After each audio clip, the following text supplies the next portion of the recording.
Okay, I got the red smoke. Gun run, north to south, west of the smoke, west of the smoke. Okay, copy. West of the smoke. I'm looking at danger close now. Come on with it, baby. Give it to me. I need it. You're cleared hot. Copy, cleared hot. Good. Now it's red. So that means we're recording. This means you have just started your first podcast. Ever. Which is good, man. I'm glad, I'm honored that you would want to do with me. Yeah. You're my first choice, always. I'm super gay. That didn't sound right. No, it didn't. My God, so bright here in the studio, Yeah, which don't also let- happens to be my kitchen. Don't blame the sun on that comment. Had nothing to do with the sun. Let's start by letting you introduce yourself in whatever terms you feel comfortable with, and then, I mean, I suspect we have quite a bit to talk about. But Yeah. I think I've always found it better to let the individual describe themselves, because otherwise I'll tell you what will happen. I will start making things up. You were the first astronaut in space, the first person to, plant the flag on Mars, things like that. It's just stuff that's not true. So it's probably better and more accurate Yeah. for you to introduce yourself. Yeah. So I'm Tom. I'm an Army guy. I was a mediocre Army guy. So that's the first lie of the podcast. Mediocre, and yeah, served 20 years in the military, got out. Transition was tough, and yeah, just try to make it through that whole ordeal after those 20 years of service. But now that I'm out, I'm the owner, president of Eagles and Angels Limited, and taking old uniforms from those who served, who are around now, and sharing their stories and donating to charity as much as possible through that, and trying to figure this whole thing called life out. So yeah. I'll expect a text message once you do actually figure it out, because I'm also in the same struggle bus. Yeah, that transition's real for sure. What's why limited? Just out of curiosity, was that the way that you incorporated your business? No, it's limited quantities, because once they're gone, they're gone. So you should explain the products that you make so people can understand the limited nature of that. Yeah, so the products right now mostly are our hats. We take leather flags, place them over top of the uniform, cut the uniforms out, have them sewn to whether it's hats or leather products like field note, field book covers. We started early with like pocket squares and more legitimately accessories, and trying to start the conversation of saying, hey, that looks pretty cool. What is that? And be like, oh, hey, this is a pocket square from so-and-so from Special Forces or SEAL teams, and this is what he's doing now, and just kind of share their story and start conversations. And cause I think a lot of times conversations are we just put them under the rug a little bit. We don't talk about things. So try to make something that people talk about and keep it as much made here in the U.S. as possible by hand, by amazing artisans.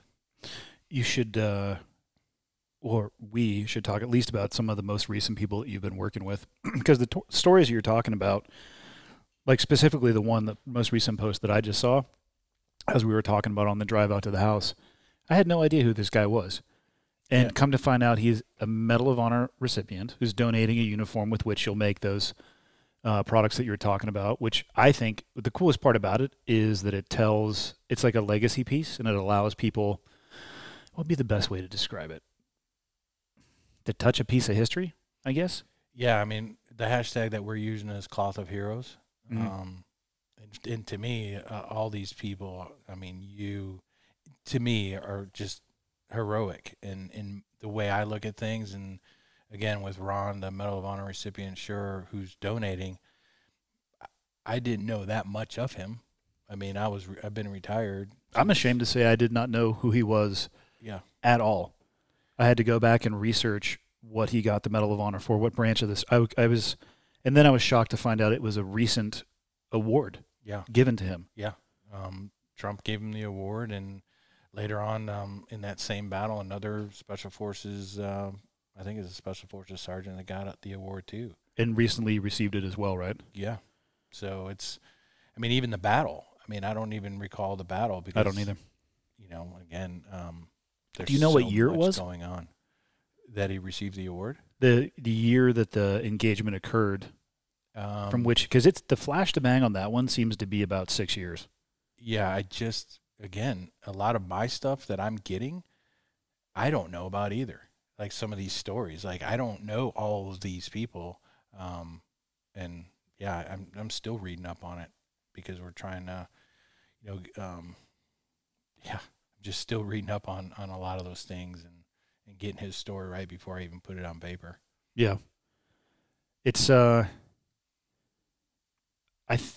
think the country would be better served if sometimes they ignored a lot of the things that veterans say and do.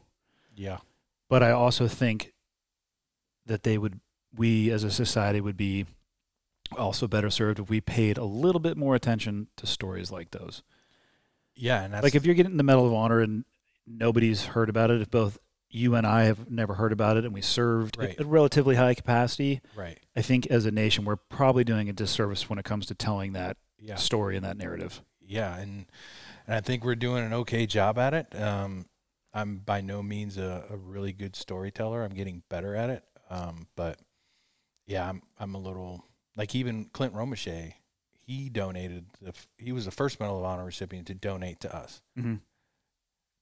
Totally shocked and blown away, just by him and the fact that he would do that. 1, 2. I didn't know who he was, but as I got to know him, what an amazing human being. Yeah. Right. Same with Ron. I'm starting to know him even just through text messages, and he's battling the fight of his life with cancer right now. And I'm kind of taken aback a little bit on some of the text messages. Like, dude, you're going through hell right now, and the uniform's great. We'll share your story, but let's get fixed first.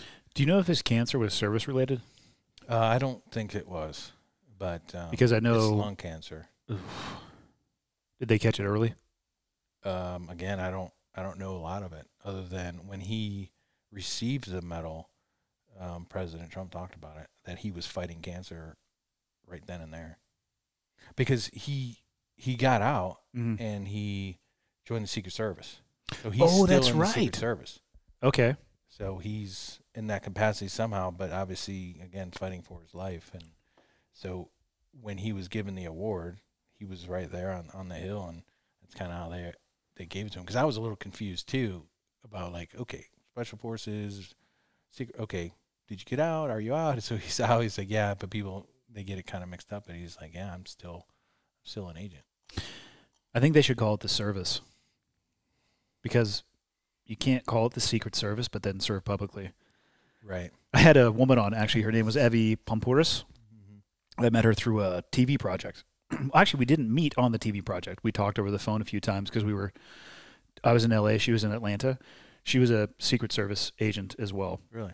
The stuff that they do, the breadth and depth of that agency is far beyond, I think. Most people just assume they're running next to the limo. Right. There's a lot of stuff. Yeah. I again, a small group of folks that I don't know much about, and I know their job title is awesome. It's better than any damn job title I ever had. I want to run next to a limousine. Well, maybe. No, I have no desire to do that. I want a cool name like Secret Service, but I'm going to hand you a card that says Secret Service. I'm like, it's a secret. Don't tell anybody. Yeah. Yeah. Don't show this. You will not get a discount at the Food Lion. It seems like you have more Navy guys donating uniforms than Army guys. What's up with that? Well, you guys are important. That is You're not handsome. true. You guys are handsome. Well, okay, the second part of that is accurate. You guys are handsome. And you have hair, right? That's the last training evolution in Buds, actually, Yeah. is they put you up in front of all the cadre comes up there, and they give you hair product. And you have 5 minutes to go style it however you want. You come back, you get judged, thumb up or down. Yeah. And then the handsome scale is just 1 to 10. It's got to be a 6 or above, or they send you to the Army. Yeah, you guys are handsome. I mean, it's like, wow. Like, I'm glad I'm not a SEAL. Like, I don't think I wouldn't have made it. But, yeah, they probably, like horse trainers, they check your teeth, horses and stuff like that. Like, oh, that's a good horse. And they probably see your hairline, like, whoop, you're in the Army, buddy. Sorry, you're not going to make it on this evolution. Yeah, it's not talked about much. It's one of the final evolutions of Buds before you really get, they put the time and effort in to invest actually teaching you. You guys are handsome. Handsome and hair. And All of it. What is it, hair and hair gel, right? Pretty much. Yeah. Yeah. Or team guys maybe are just, I get this maybe this is a good question to ask because I get this one all the time. Why are there so many SEAL books, but there's no or less Army books? Is it a cultural thing? Because I can tell you right now, inside of the SEAL teams, they're basically, from my understanding, saying, stop writing books. Really? But they never promoted people writing books. It just seems like there was this floodgate. I remember before I joined the Navy, I was already looking at being a SEAL in the 80s. Yeah. There was no internet, so I went to the library, and there was like a SEAL book, the classic book, Men with Green Faces. I'm sure there's one for the Ranger, or the ODA, but that's like the SEAL origin book for a lot of guys who have read that.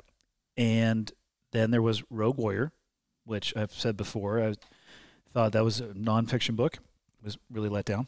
I think the first one was closer to nonfiction, and then the rails came completely off that semi-truck. Yeah. And that was it. And I don't remember the year, but it was post 9/11.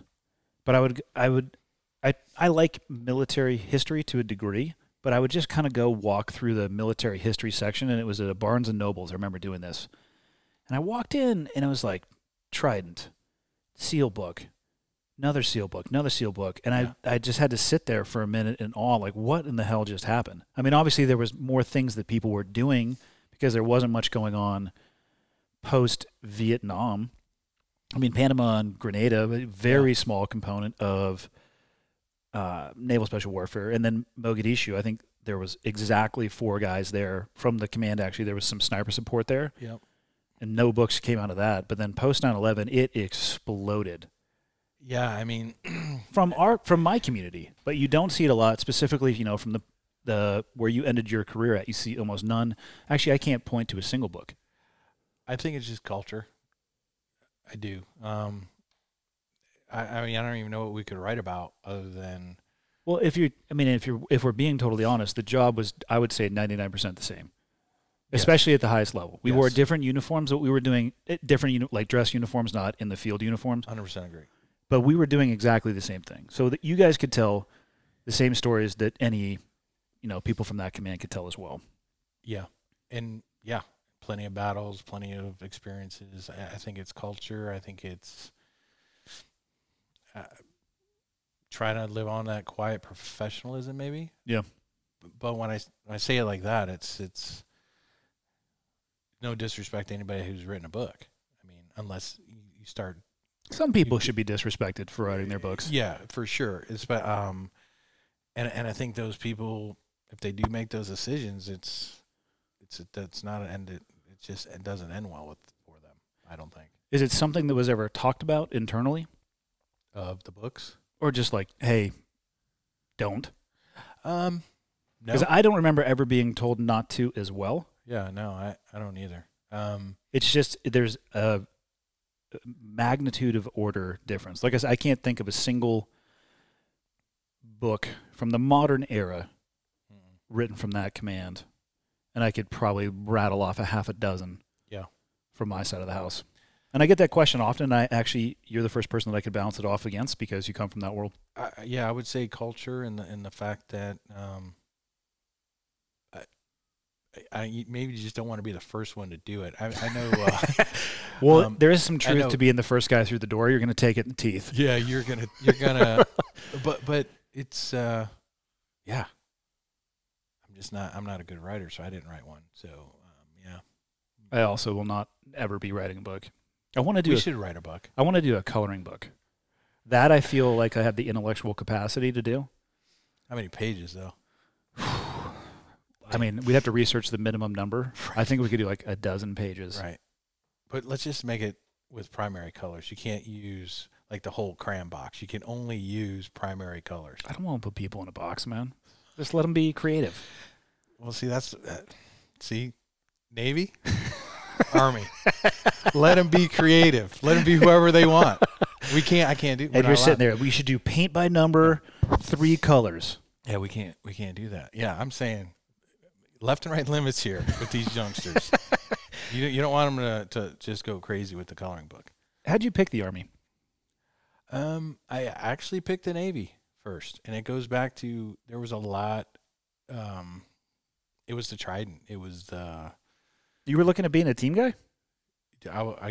My whole story was going into the Navy. I was there at the Navy recruiter. We'll edit this part out later. I know you don't want your friends to know this. I think we all have the same story, though. You know what I mean? It's like, I wanted to be a SEAL. Everybody wants to be a SEAL. And I was like, okay. Well, did you come from a military family? My oldest brother was in the service. He served in Special Forces and later on made it to the highest level there. And so I had him as a good role model in that sense. But he's not Navy. So how did you hear about I wanted the to SEAL do pipeline? something other than what he did. Just to not – he was in there. I'm going to go try to do something else. It wasn't – So you didn't follow in the same direct path? I didn't want to because I wanted to maybe do something else. Say, hey, you know, he's doing this and I'm going to take this path and we're going to be these, you know, commando brothers and just look super, super cool on a wall somewhere. But, yeah, it never worked out because the Navy was like I think I took a test or something like that. And I'm like, yeah, you're The ASVAB, probably? yeah, you're pretty dumb. I'm like, oh, snap. Good job, Ohio education. So I'm like, okay. And I went down to the Army recruiter and said, hey, can I get a job? And they're like, yeah. I said, I wanted to be airborne ranger. And then they laughed. Like, we don't have any ranger contracts here. And very few people make it. And I'm like, What year was this? 1988. Okay. I'm like, really? I said, then just get me in the Army. So I went in the Army as a regular communications guy. No airborne contract, nothing. So your path was boot camp? Boot camp. And then, again, my brother was in Special Forces at the time, so I'm like, I want to at least be airborne. Let's go to airborne school. How do I get there? You know, I kept saying, how do I get here? How do I get here? So once I was in there, how do I get to be airborne? I'm like, well, you got to be this, you've got to do that, but you'll have to go to your unit and request it. I'm like, well, I want to go now. Like, well, boot camp, you're training, your AIT after that. And that's when in AIT, I was like, What does AIT stand for? Army Initial Training, I think. It's to teach you about your job, like infantry basic training. I didn't come in as an infantryman. I came in, again, like as a regular Army communications guy, like carrying a radio on my back, like you've seen in Vietnam, little antenna hanging out. That was me, man. I was a comm guy. Yeah. My first platoon. Were you? PRC 77 and 104. Yeah. We're in. I can make HF comms, dude. HF comms. Do we need to throw out like an inverted dipole out here? Do we need to go directional with this? You know what I mean? I'll throw Like, out a V antenna. We'll just talk to people. Yeah, is the sky right for tonight? Are we gonna be able to bounce these waves correctly? Yeah. Yeah. But I will say that was probably one of the best things that I was able to do in on the team. Yeah. Is being a comms guy on like That skill served me well everywhere. every single where. Yep. I mean, in full disclosure, as my career went on, I knew less and less about the radios because I wasn't a radio guy. Yeah. But I understood the concept. Right. Yeah. Like if something went down, they were always like, "Hey, Tom, get over here and look at this." I'm like, "Man, I'm not a comms guy anymore." Yeah. Like, come on, man. But I can work my way. You can troubleshoot this. Yeah. Let's get this thing going. I'm like, all right, let me work my magic. But Comm school and JTAC, they sent me to. Those two skills. And then the third school I would say I got the most out of was sniper school. Yeah. That combo right there is a pretty deadly combo. You're going to get asked to participate in a lot of things. that's one thing I never did was sniper. And I kind of... Which is bizarre, right? Because you want a recce team eventually? Well, it was just recce was not... it was all reporting. Oh, so picture sensor type stuff? That's where I really got into geeking out with comms, and like that's where I kind of... So we'll get to that. So you're back, you're in boot camp. Yeah, so I'm because I'm curious about your experience in airborne. Yeah.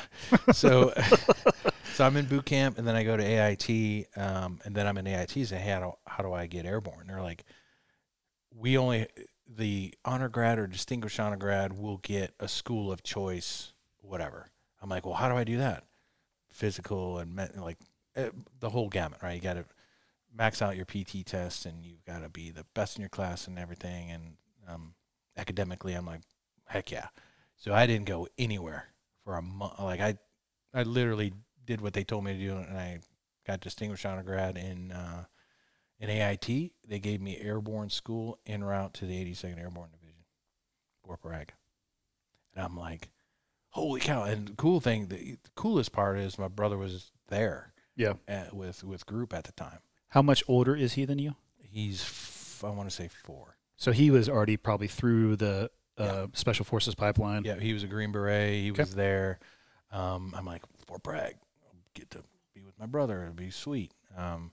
So I went there, and as soon as I got to the 82nd, airborne school, we can back up, airborne school, it was cold. It was winter of 88 and then into 89. So I was freezing. Disgusting. You know. That school is so hard to describe. It's so... and I have thought about writing a book. It had nothing to do with my experiences, but it did have a chapter in the book saying airborne school is the most important school you will ever have to do. Because without it, you can't be cool guy anything. In your guys' pipeline, yeah. Right. Nothing. Yeah. You are nothing unless you can jump out of an airplane. Don't they refer to you as a dirty, nasty leg? Dirty, nasty leg.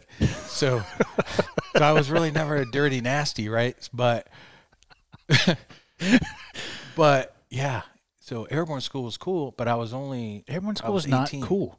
Well, for me, I was 18. Dude, I think I graduated BUD/S in 97. Yeah, I was 19. Yeah, but... The swing landing trainer is not cool. It's not cool, but... Standing and learning how to fall down for 6 hours at a time is not cool. No, it's not cool, especially when your bones are frozen.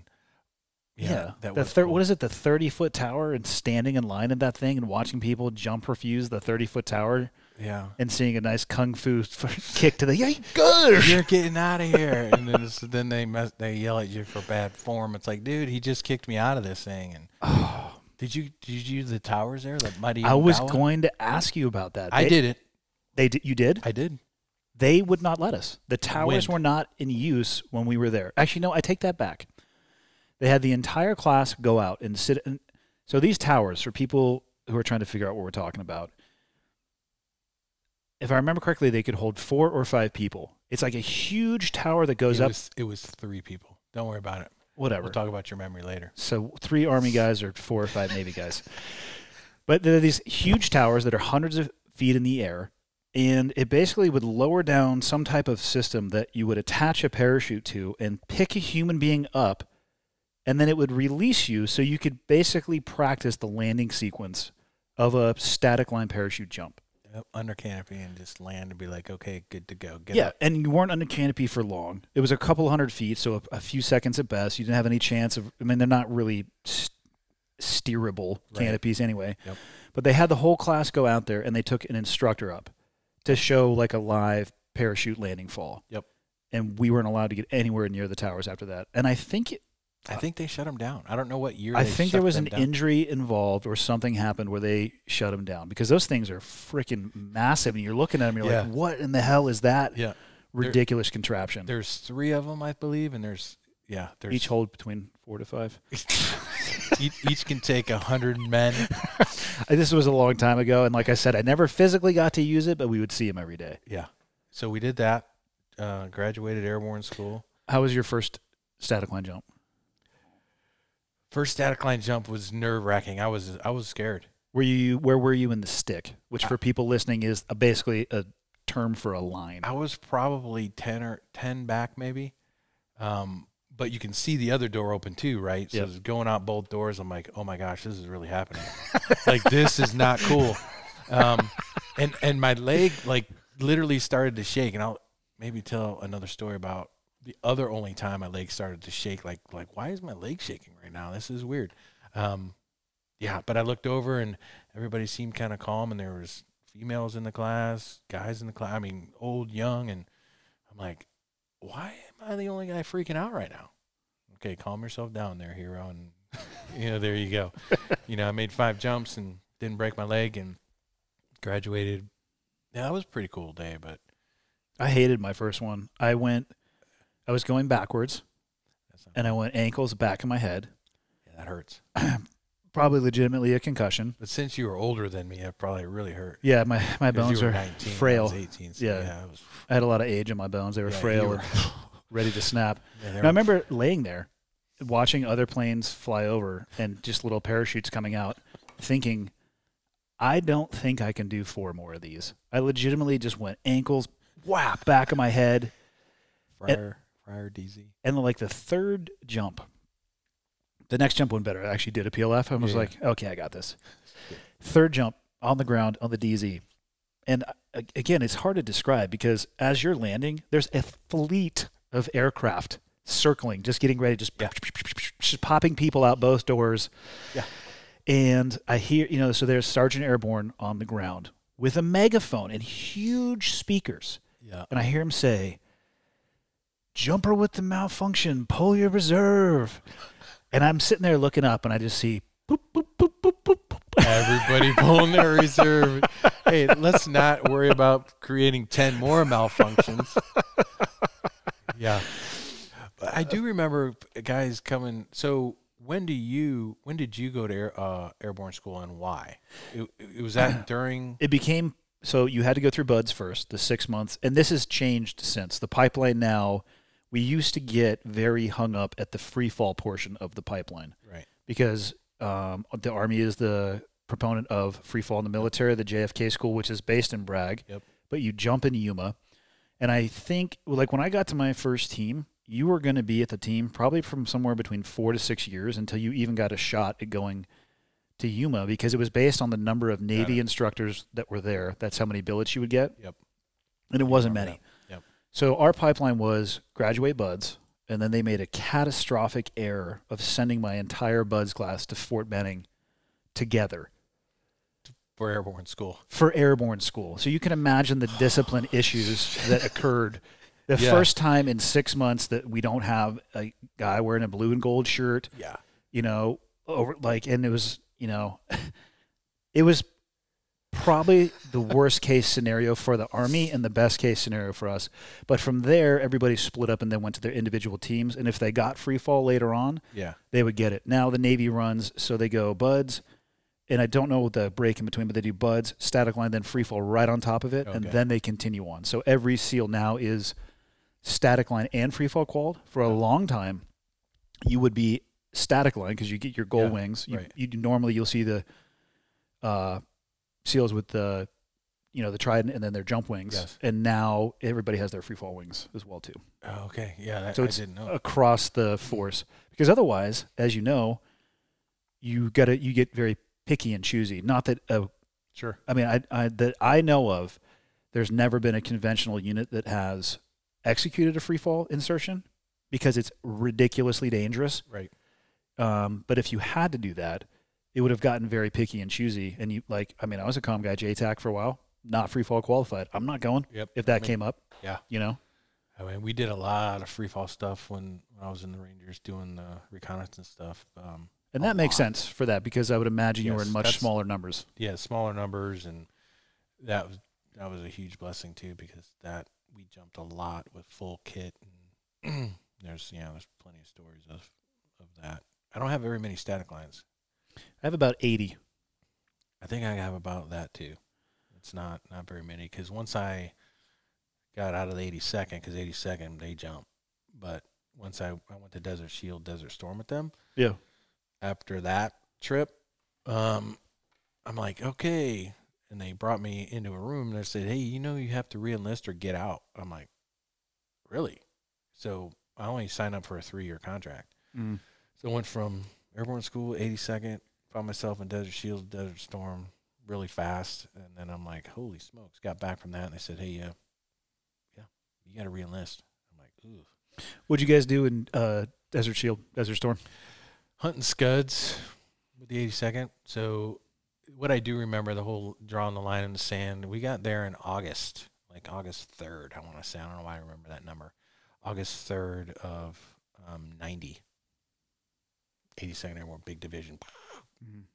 Descending on, I think I was in Kuwait at the time. Yeah, I think they put us in Kuwait, and they thought, everybody's going to jump. We're going to jump and take over these airfields and do all these other crazy things. And Is that the, and I don't mean to interrupt you, but is that the 82nd Airborne and then there's 101st? Is that what's their mission? Is it airfield seizure? The Rangers is, but with the 82nd, it's, yes, they can do that at a massive scale. I mean, it's an airborne assault, right? Yeah. Is it oftentimes, though, based around infrastructure like that, airfield? Yeah. Okay. Yep, and they can take it over, and then they can drop, heavy drop their tanks. I mean, they can. Well, it becomes a staging point, much like Baghdad International. Yes. Yeah. Yeah. So 82nd, especially back the history of the 82nd, and when I was, you have these Vietnam veterans, and the 101st, the 82nd. It was a pretty amazing division. I'm glad I saw it instead of going right into the Rangers. Yeah. Because it's huge, regular army, but it's on a massive scale, and they do a lot of good things, really, really well. But yeah, I left there and reenlisted for, again, I was a commo guy. They wouldn't let me go to Ranger School because I didn't need it. I wasn't infantry, so I reenlisted for Ranger School en route to 1st Ranger Battalion. Did you guys do anything in Desert Shield, Desert Storm? Not really. Mostly, I don't think. I mean, not many people did. Right? No. Yeah. I mean, show of force. A Yeah. lot of people there. We crossed the line together. I mean, we participated in some of the biggest, air assault campaigns in history, those kinds of things. And then the Republican Guard was given up, and now you have all this prisoners control trying to figure all that stuff out. And now, I was a young comms guy. But I was the commo guy for the Battalion S3, which is operations in the Navy. We call it N3. Okay, yeah. So S3, he later became, it was General Rodriguez, who took over, who was the 4-star of AFRICOM not too long ago. Really? But it was just crazy that I was walking a radio with him, and I was 19, something like that. Learned so much to see commanders command on the radio and say, hey, tell Charlie, tell these people to move, and they got their maps out and, old school. And so I'm sitting right in the center of all of this, with brigade commanders, battalion commanders. What rank were you? E3. Awesome. Right. So, but I was strong. I could carry all the radio, so, these guys weren't carrying anything other than, their little knapsacks, and I'm carrying this. So I'm just sitting there soaking all this stuff in. So that whole comms career was pretty beneficial. Such a good school. Like I said, served me well through an entire career. Yeah. And actually doing it and seeing leaders use it and how they did it and how important it was to get it right, to communicate. I have a great appreciation for that, for sure. So come back, re-enlist for, did you say Ranger School or the Ranger Pipeline? Ranger School, en route to Ranger Battalion. Okay. Right, because I didn't want to just get my Ranger tab and then go to another infantry division or something somewhere else, or come back to the 82nd. So, okay, and this is a point that I have misunderstood, especially early in my career. I would see people with Ranger tabs, and you'd say, that guy is a Ranger. But then you would see people with Ranger scrolls, and that person is actually somebody who has been through Ranger School but is also serving as a Ranger at a battalion, correct? The Ranger tab, in battalion we say it's a Ranger tab is it's a school. Yep. The scroll is the way of life. Okay. In the sense of the Ranger community, like the Ranger regiment, So again, it was a school, so you could be in the Rangers with no Ranger tab, which as a young private. And so when we first went to OIF 1, we had Rangers. It was my first interaction with a Ranger battalion. Yep. And I assumed that every single person that we were working with was a Ranger. And come to find out, probably half of them had never went to Ranger School. Correct. Yeah, and they're all into the regiment, and again wearing the black or tan beret. I wore the black beret. They switched to tan, but anyway, the tan beret now. Yep. So it's a total way of life. It's the Ranger creed through and through. Can you get the Ranger scroll without going through Ranger School? The Ranger scroll is awarded to you once you go through, I think they call it RASP 1 and 2. Okay. So you go through the pipeline to become, let's just say you had a Ranger contract. Okay. You would come in the basic training. You'd go to infantry basic at Fort Benning. You'd go to airborne school. From airborne school, you go right to RASP let's just say as a private. which is, I think is, gosh, I wish I would have known this. It's a month long or maybe even 2 months long. I don't. What's it stand for? Ranger Assessment Program. Okay. When I went through, and we can talk about that, I went through ROPE, which was Ranger Orientation Program or something, because I was an E4 with a Ranger tab coming from another unit. So they're like, hey, we're not going to try to weed this guy out. We're going to basically introduce you to what the Ranger battalions are like. Okay. And then kind of set you up for success once you get to your battalion. So I didn't get my Ranger tab and then go show up at 1st Ranger Battalion. I got my Ranger tab, went. Now I have a 82nd combat patch on. We'll get into that here in a minute. To ROPE as an E4, promotable sergeant, and then I wind up at 1st Battalion. But no. I am so fucking lost in everything you just said in the last 30 seconds. But the people who are listening do. So, but Ranger Battalion, it's an infantry battalion. Yeah. If it's infantry regiment, those young Rangers that got there when they were 18, 19, like I did in the 82nd, they're waiting for their time to go to Ranger school. And then you have to be an E3, I think, to go to Ranger school. Okay. And then get into the Rangers, but being a team leader or a squad leader or something like that, you're going to have a Ranger tab. I mean, everybody has a Ranger tab there almost. Ranger school is 3 months broken into 3 phases? Yes. I think, again, when I went through, I can't date myself all the time, but it was Darby Desert Mountains, Florida. So it was like 4. What's Darby? Darby was at Fort Benning. It's kind of like you start there doing land nav, and then you go to the desert. And so I'm not sure what they do now. I know Florida phase, mountain Probably phase. still very similar. Yeah. Oh, yeah. I'm not going to drastically change that curriculum. No. Great, and it's a great leadership school. I mean, people will chalk it up as a leadership school, and you definitely figure out how people act under, no food, no sleep, and leading small teams and platoons. Yeah. So it was a great school for me to fall in on. But for me, it was all in or nothing. If I didn't pass Ranger school, I didn't want to show up to the Ranger Battalion without a Ranger tab, because I would have got smoked. Yeah. They would have been like, hey, Spec 4 combat 82nd import guy, get over here. You know what I mean? Like, ooh. So what was the 82nd Airborne combat patch? So I went to combat with the 82nd. Yep. Showing up to the Ranger. So not many people went to Desert Storm. There was like a platoon of SEALs that were there. Yeah, and I think it was like a one company, Bravo Company 175, that went, like a small group of people. Yeah. And so being in combat was a big deal. So I'm showing up with 9 months of combat experience to this very tight-knit, very focused Ranger battalion. Yeah, I caught some shit for that a little bit. But I would say that's probably due to jealousy more than anything. Well, I mean, I was a Spec 4. I'm like, guys, what's a Spec 4? E4, almost a sergeant. God damn, you guys use weird terms. Sorry. Why can't you just say E? I did. It's probably E4. You said Spec 4. Oh, yeah, Specialist 4. E4. There's just special. You weren't special. No. You were an E4. I was not Let me special. tell you how many E4s are special. Like I told you, 0. I was mediocre at best my whole career. Like it was. Everybody at this table was mediocre at best. So, how was your experience at the Ranger Battalion? How long did you stay for? So I spent most of my career in the Rangers. So eye-opening.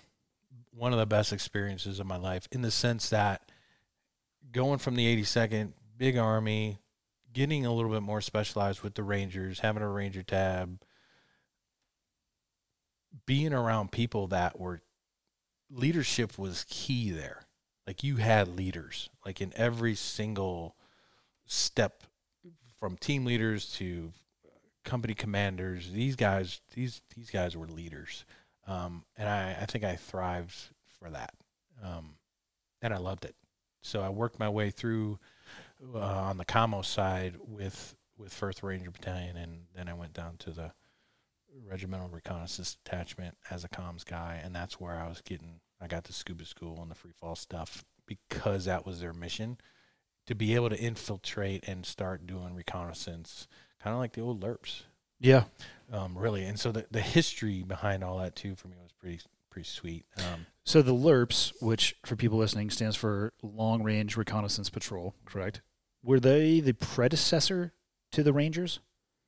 Or did they just get absorbed into the Rangers at some point? I think they preceded that. Like UDT became the SEAL teams. For a while they coexisted and then they were absorbed. Yeah, I think the LRPs, because battalions weren't stood up until, man, I am horrible with history. Somebody can Google it. They can figure it out. I'm Yeah. just curious where, because the LRPs don't exist anymore. No. I wonder Well, where I mean, they they went. have the 18th Airborne Corps LRP, but it's not like It's not like it was. no, not even close. But the Ranger Reconnaissance group that I was a part of, they had a little selection process at the time, and it's grown bigger, and they've grown bigger. But at that particular time, it was just a small group of team guys supporting the battalions. Yeah. Right, which was great because I didn't want to leave the Rangers. I was like, but I still want to do more. I just kept finding myself wanting to do more. Whether because I was a comms guy, I was kind of in a box. I was just kind of that cram box we talked about. It was you're airborne and you have your Ranger tab, and that's as far as we're going to kind of let you go. Or you can get your jump master wings, maybe as a comms guy, but other than that, you stay here. The infantry guys are going to do infantry stuff like the scuba and the free fall and SEER school, and I'm like, okay. But then RRD came around. I'm like, who are these guys? And they're like, oh, well, they do this, they do that. And I'm like, those comms guys do too? They're like, yeah, but they only hire a couple of them because they go to each team. I'm like, Yeah. I'm in. And this was all pre 9/11, I'm assuming. Yeah. Yep. So I mean, if it was anything like the SEAL community, train a lot, deploy a lot to Yep. train more. Yep. And zero Yeah. combat. Joined in peacetime, retired at wartime. Yep. But yeah, it's always training. Train. Did you guys go to the dive school in Florida? Yeah, Key West. Is that open and closed circuit or just open? It's I want to say it's both now. So How about when you went through? crazy. When I went through, it was twin 80s. That's it. Twin 80, what are they? CC? 80 cubic. 80 cubic inch cylinders. Yeah.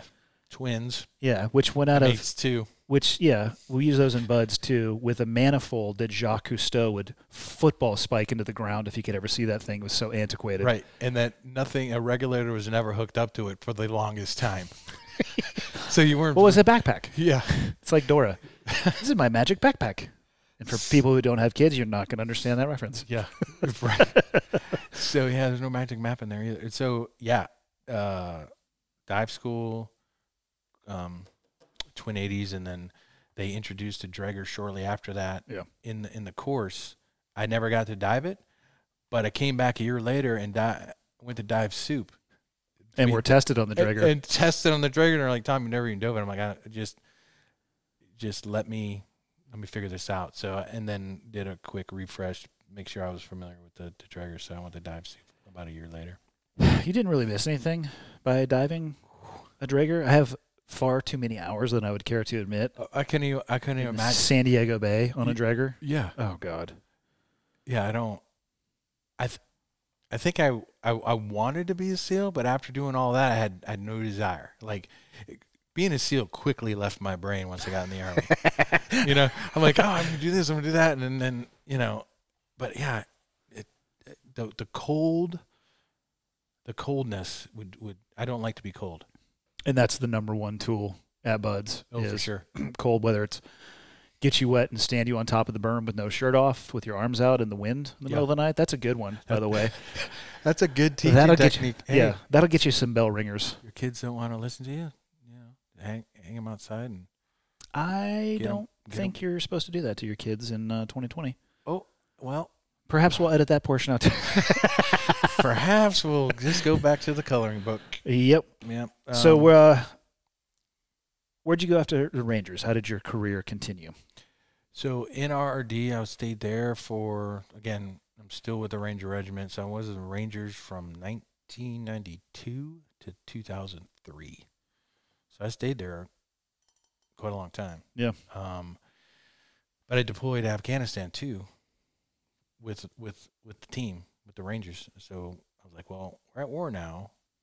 kind of a little selfish of me to just pick up and move and then go try out and go to selection and all that. So, yeah, I hung out there. Then my team leader time, or at least helping, being there as long as I did, there was a, expiration date, if you will, like, because I was an E7. It's like, hey, you either go somewhere else or we're going to have to take you from the RRD to a platoon. Go back to the infantry platoons or wherever. I'm like, ooh, I don't think I want to finish my career out that way. Not that it wasn't an honorable thing to do. I just didn't. I wanted to keep doing more, man. Yeah. I just really. I've been doing reconnaissance for a while now. I think I want to go through the front door. So I tried out and did not make it the first time. Came back. How'd that work? Yeah. So I didn't make it the first time, which is, again, I told you I was mediocre at best. What was it that got you? Time. I think you're talking about on the long march? No, I mean, I didn't do any. I didn't even get to that portion. What saved me really was I got hurt. I mean, after a while, my feet, I just couldn't maintain what I was doing, and at the end of the day, I just couldn't continue.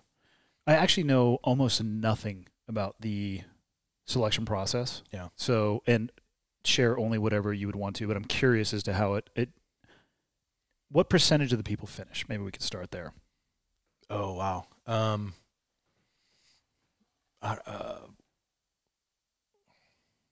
I would say a couple percent.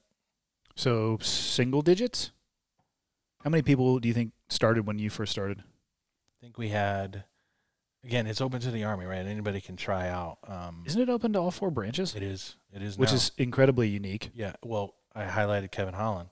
Yeah. And in one of our products that we did, and that's an amazing human. Yeah, I mean, for sure. With what he did and the SEALs and with us. But, yeah, single digits, very, very low.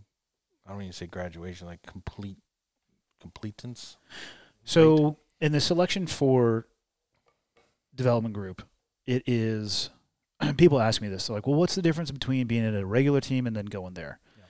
And the only 2 selection courses that I went through were BUDS and then selection there. And BUDS is just a meat grinder. Yeah. Like they're trying to weed people out, and absolutely, well, you can't say you know absolutely nothing. You know enough to be wildly dangerous to everybody, to include yourself. Mm-hmm. Like you know a little bit about demo, but you don't know enough about demo to not kill yourself. Right. You're just safe enough. Well, they're trying to get people to quit. Sure. Selection I found to be different, probably because we all come from that same pipeline in BUDS, but they're really testing you on your ability to perform at SEAL-related tasks. So we started with 30 days down at Shaw's. Yep. And 1-to-1 ratio of somebody looking at you down on the rafters. We started 2-man pistol entry to 4-man pistol entry, 2-man rifle to 4-man rifle, and then it got more complex from there, and then jumping, and then advanced fill in the blank, and then all this integration stuff. But if you didn't meet standards and perform well, you were gone. And we probably got rid of 40 to 50% of the guys. Sure. So that's what the pipeline looked like for us. Is it similar? Is that the kind of stuff that they're doing in selection, or are they weeding people out? Well, for selection, it's an individual thing. Like it's all individual. It's all physical. For just select to be considered to go to the training course. That's right. Okay, because then there's okay. Yeah, I'm confusing them to myself. There's the additional training afterwards. Okay. Right. So you don't walk across the hall and say you're an operator until you complete everything. Yeah, selections, that's fine and dandy. What do they call it? OTC or something like that? Yeah. Yeah, you got to complete that stuff. Yeah, once you get to brag OTC, and then you, again, the common phrase is selection is an ongoing process. Like every single day, even when you get to the teams, you're not guaranteed your next day there on the teams would be a part of that community. Oh, you just need to go AD somewhere. You're fine. Yeah. I mean, you're checking stuff all the time, but it's so I didn't make it the first time, and then I had a tandem accident with the Rangers, so I broke my ankle. Because I can go back. So now, how do they treat that if you don't make it? Do they welcome you back with open arms? I wouldn't say open arms. I would say they're definitely going to take another look at you. But they said I could come back actually when They asked me, hey, do you want to come back? I'm like, yes, I do. Like, yes, yes, as fast as I can. So I wound up jumping, then I broke my ankle, and I'm like, oh my gosh. Were you a passenger or the tandem master? I was a bundle guy. Okay. I was on a bundle in Arizona, and snap. I'm like, oh my gosh, what was that? Oh, spraying. Let's get up. Nope. Maybe we're not going to get Let's up. take you. I'm like, oh my gosh, I'm not getting up. I'm going to go ahead and take a knee here. Yeah. So I never broke a single thing, and I'm like, the only thing I need is my feet for this next select. I got to go back, and I'm like, oh my gosh. So I remember going, and they say, hey, you got broken ankle, you got screws and plates you got to put in. I'm like, whoa. Oh boy. I'm like, no. I got plans. I got plans, and they didn't, because I was in Arizona. They didn't understand what do you mean you got plans. I'm like, Yeah. I've got plans. I got to get out of here. Oh, you were probably being treated at a civilian medical facility. Yeah, they are not going to understand the plans you're talking about. I'm like, guys, I've got to get out of here. So they sent me back to Benning, and the good thing there too is those doctors see a lot of broken ankles. From Shocker. jump school, Yeah. right? So I'd imagine they see about a truckload a day. Yeah. So I got a great surgeon comes in, and he said, hey man, I fixed you up. He says, it'll be about another 6 to 8 months before you can do anything. I said, no, I got to leave in like 2 more months. Like, cause it's a time thing, right? You don't want to keep telling your command like, hey, I'm still trying to go to selection here. Yeah, I got on a bike. I remember everything was still in. I got on a road bike and strapped my foot in there and just kept moving, and recovered, and I got hired. I made it through physically, and then went to the training course, and again, all this is we're at war too. Yeah. Right. So now it's like, this E7. What year did you go through OTC? 03. So I went through selection in 02. So our timelines are very parallel at that point. When we saw each other, I was new to the team. I was new. Yeah. So it's kind of like starting all over and just being thankful you're there and try to do the best you can every single second. How was OTC? Eye opener. Oh, again, stressful, not knowing if you're ever going to make it. You never know what they're looking for. I mean, you just don't know, right? Intentional vagueness on a lot of things. All of it. But very seasoned, capable humans, like just some of the most amazing talents on the planet Earth are in that building. So I was, again, glad to be there. And also, I obviously had a brother in there too. And yeah. That was, I don't think that could be a pro or a con. It was a little bit of both, but I could see that going slightly both directions. Yeah. So we just kept our distance, and I was proud to be there for sure. Again, my brother is a mentor. I look up to him immensely. So being there and saying, I made it like this far. It was enough for me. Even if I didn't pass OTC, I would have been very happy with my accomplishments to that point. Just to get to that point. Just to even, when you talk about numbers and how many people are, there's just not a lot. Well, at that point, you've been through so many filters. Yeah. And you've started at the wide end with everybody, and you go, again, you make it down to the super tight nozzle. Yeah. And then I look back at my career, I realize I'd never left the new guy phase. No. Because I would go through a filter. Yep. And I'm like, I want to go do this one. So I would go over, and then you start at the big end of the filter again. Yeah. And then I get there. And then so when I made it upstairs to the squadron, I'm like, I'm the brand new guy again. Yep. And was working my way through the filter, ended up getting hurt, go to Buds. I'm the brand new instructor. Oh, Yeah. here we are, new guy again. Yeah. Put in a commissioning package. Oh, hey, I'm like, you've got to be shitting me. Yeah, and I think it never ended for 17 years. That's important for you people to know, because but I actually think that's good feeling. because you knew that there were people watching, that you knew that there was a standard, and you knew that you had to meet the standard or you're going to get ejected. Well, there was no complacency. You Correct. couldn't have it. Well, I didn't have time. Yeah, I didn't have enough time. Right. You become complacent in any of those organizations, you're gone. Yeah. Like rapidly. Day, yeah, that day you're chicken or steak, window or aisle. That's the question you would get. Right. That's right. It's like, hey, you come back and you just, man, is my locker still? Oh, my stuff's still in it. Yeah. That's good. Because now you just be thrown in the. So that means you and I met in late 2004, because we started to come down to integrate. Yep. And I think that rotation was one of the first integrations at that point. For the commands Yes. working together, because for a while was you guys took over Iraq, we were in Afghanistan. Somebody smarter than both of us was like, hey, this isn't a good idea to No. geographically specialize like this. Yeah, because we were busy, and I think I heard rumblings of you guys coming down, and I think with other groups, and There was sweet. there was who was on rotation before us? I think it was Blue. I think Blue might have been the first rotation. So Yeah. somebody did come down there before us. They probably just working with your squadron. Yeah, Yeah, but I remember when they first started talking about it with us as well too, and they're like, "Okay, we're going to pick 6 dudes, and Yep. you're going to get your army on." I was like, "Cool." yeah. They were very selective about it, from my understanding. I was like, I would like to go. Oh, nice. Yeah. No, So- meaning they wanted to send the right people, Oh, because yeah. it would have been the first integration. We're not be like, Well, you know, "Hi, this is our I window think licker. He's really good with the sledgehammer." we're gonna put the guy that we really don't want on our ship Yeah. down on yours, and But that's not going to be a good look, because I don't think there was much of a history of cross pollination. oh, I've never heard of it before in my life. Yeah. Of us like working that closely together, and for me, I'm the new guy, so I don't have any say about anything. I'm just happy to be there still. But when we heard about that, I'm like, I don't remember one rumbling of that it was a bad thing.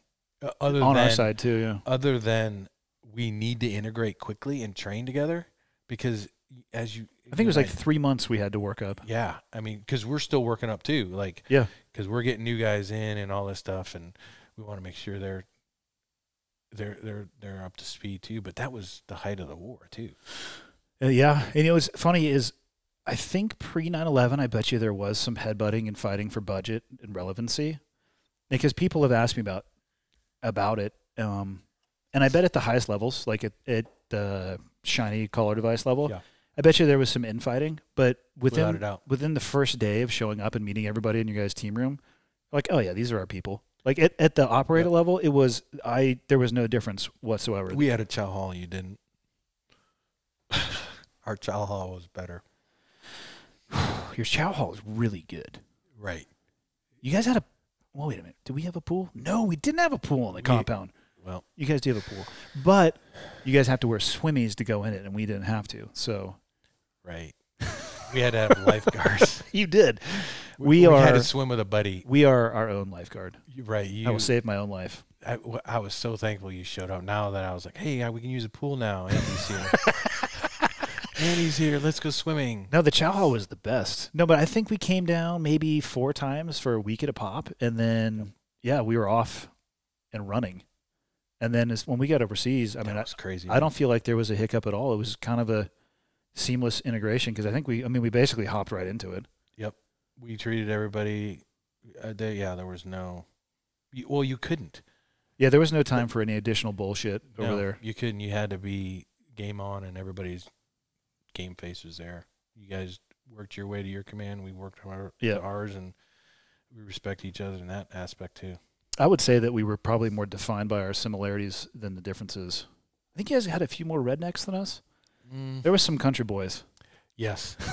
Typically in the snipers.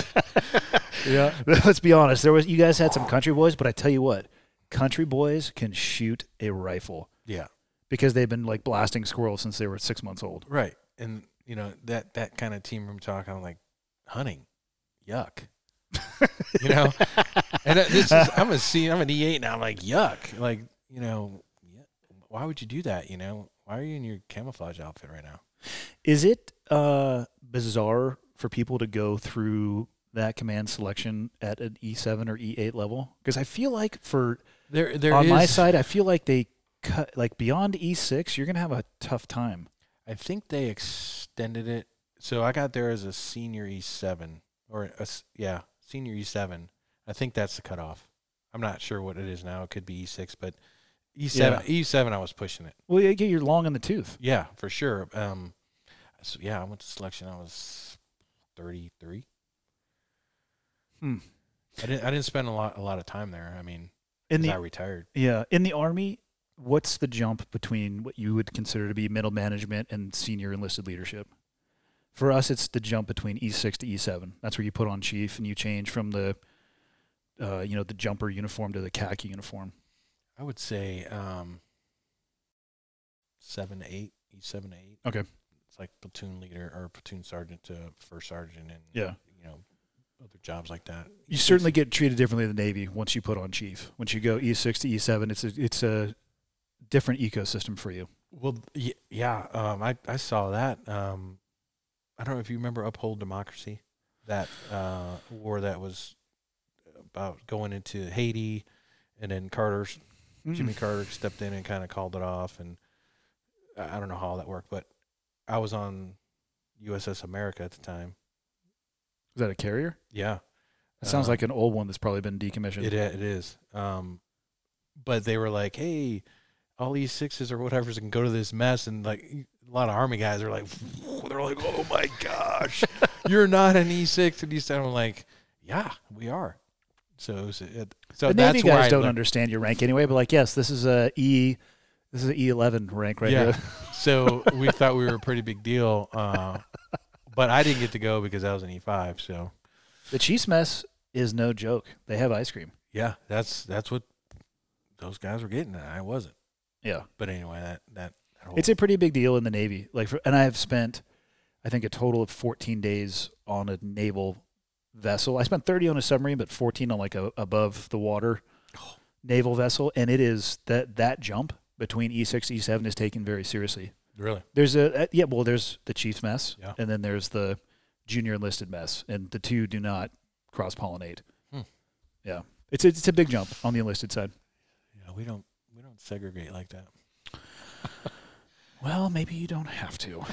I think for our side of the house, it might have been a good idea. Now, in our chow hall, we did have our own table, and you would not, if you didn't belong, you would get pushed off. I remember like new guys from other groups would sit down to the table, and you just see everybody stare at them, and it's just like, okay, wrong table. I'm gonna go sit with my friends over here. Yeah. No, that chow hall was awesome. I loved you guys' facility. It was great. Great range complex there too. Yeah, I mean, you just have to shoot straight and be in shape and go after it. That's all I did. And I would say critically think. I honestly think that's probably the biggest differentiator or something that is selected for and taught in the special operations blanket for sure. in general is critical thinking. Yeah. And people ask me, like, simply describe for me special operations. I'm like, first off, I'm a moron, so don't ask me this question, but I would describe it as your ability to non-linear problem solve. Right. Like, that's really all you did. Yeah. Hey, this is a brief. We just spent 2 hours doing this. Get on the helicopters, and what you're going to encounter is not going to be what the brief was. Yeah. So be flexible and and be able to solve problems inside of parameters. That's right. And under stress. Yeah, that's a huge one too. And we're going to talk about when we get back, and those conversations weren't very pleasant sometimes. The AARs. The hot washes, yeah. Yeah. Not all of them. Funny how you don't talk about the things that went right. Right. I mean, I think I was listening to some podcast or something like that, and if you don't, guys that don't make it are the ones that are looking for a pat on the back. You won't get that. You're not going to get a lot of positive reinforcement. No, if you're doing something right, you're still there. If you're doing something wrong, they're going to correct it, and hopefully you can make that adjustment quickly. Yeah. Yeah, that was definitely. Yeah, I mean, I didn't want to sound flippant about it. That's all I had to do was shoot and work out well. But yeah, there's so much that goes into being that guy. Yeah. To the comms, to like the understanding of the weapon systems, all of it, foreign weapons, all these things. You show up. If you don't know how to do it, somebody on your team will. Like it's just an amazing group of humans that I just, oh my gosh, those guys are amazing.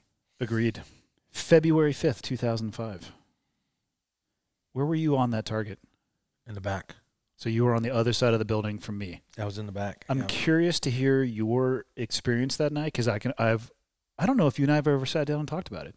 Never. I've talked with Evan about it a little bit, but all of that was on the white side of the building. Yeah. So I do remember a lot about how crazy that complex was. Well, even before that, right? We were chasing this. Because I was walking point for my element. Yeah. And we were going down. We passed the compound. Some chucklehead ran out. We're like, well, go get that guy. Yeah. And I feel like somebody shotgun breached a door. when we were pursuing that other person. Do you remember that? I know we made noise, obviously. We did. But I don't know. It was something like that because it's like, hey, we got to get in. But all of a sudden it turned into this maze of Yeah. And then we backtracked. building after building. Right. And identified what we thought was the compound. Yep. I threw a ladder up. Yep. And I was on top of that ladder for, I would say, a solid 10 minutes. And I do remember when we walked past that compound, because it was on the end, Yep. I do remember that. the lights were off. Yep. And when I threw the ladder up, the lights were on. Internal and in the courtyard. And I remember that because I had to look underneath my nods. And so Yeah. I was kind of, just doing this one, like the head up a little bit, head down, head up a little, because I could see a little bit, but you know how it starts washing Yeah. itself out. And I don't think I think we were still trying to get to the back. Like, because we still had to go over walls too Yeah. and try to get Okay, so you close. guys split Yeah. and came around the back. Okay. Yeah, so we had to make sure the back was okay, and we're like, okay, you guys are doing that. We're gonna come around the back, and I was, we were around the back, and then gunfire opened up. Yep. We're like, holy, because you can see the flashes from where I'm standing looking at the compound from the back. Oh, really? Right? Yeah. You Oh, can probably see- reflective off of the just walls. reflect the walls. Yeah. It's dark, and I'm like, holy smokes. So let's get over and get in there and stop. This. So you had a wall on the backside of the compound as well, too. Okay. Yeah, I was still on a ladder going across. But then I was like, well, there was plenty of guys ahead of me.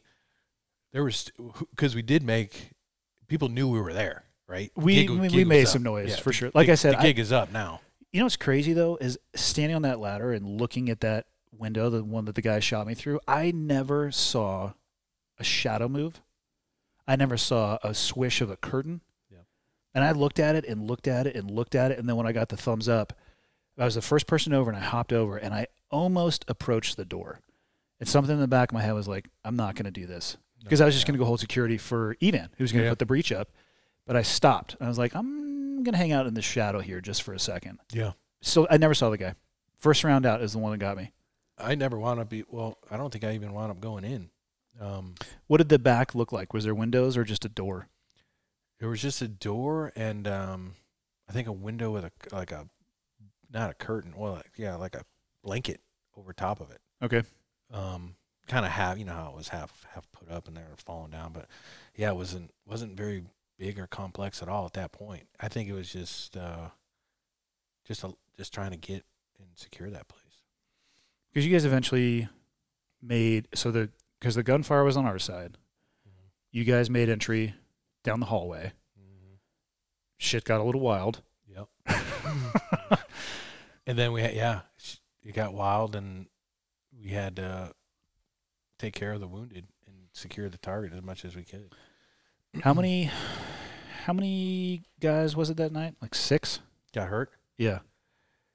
Funny thing, I had in my garage. It was a notebook, and I wrote down that date and that time in this notebook. I don't know why I found it like a week ago, but yeah, I think it was 6. Yeah. How many on the front? 3. Me and Dave got shot through the hand and then took a round in the plate. I think that was it on the front side. 2? Yeah. Then you had 2 on the back that I know of. 1 critical. That we had I do remember that trying to fix that and help and try to, how do we evacuate? Yeah. How do you do all this stuff? And is the target secure? And just make sure all that stuff was, when I say me, I mean, I'm just an individual on the target, but there's just a lot going on, a lot in our headsets going on of, we don't want to make this night bad. We gotta save everybody. Yeah. It went from pretty routine to pretty not routine. And then quiet after that. Once we got a handle on it. Yeah. To figure out, didn't you get put into like a Bradley? tank? Yeah. So. Well, some people the criticals got stuffed on Little Birds. Yeah. Right? Yeah. We sent 2 out, I think, but. Where did they come from? Because we walked in. Were they orbiting over? We were close, I think, to base. Yeah, we weren't that far from the green zone. Did I ever tell you about what happened to me when I got put in the back of that Bradley with the Army medic? Wasn't somebody trying to stick you with something? Or No, they did. This dude. See, I didn't even see any of that. And I was still on the back. Yeah, and I saw nothing on what happened on your side.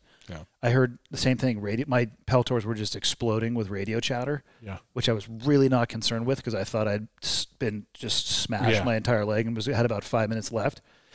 But the Bradley rolls up. I remember, so they drug me out of the compound and basically just put my back up against the wall, and I was like, give me my rifle. Yeah. I don't know how long we're going to be here, but like I can at least hold on to my rifle. Yeah.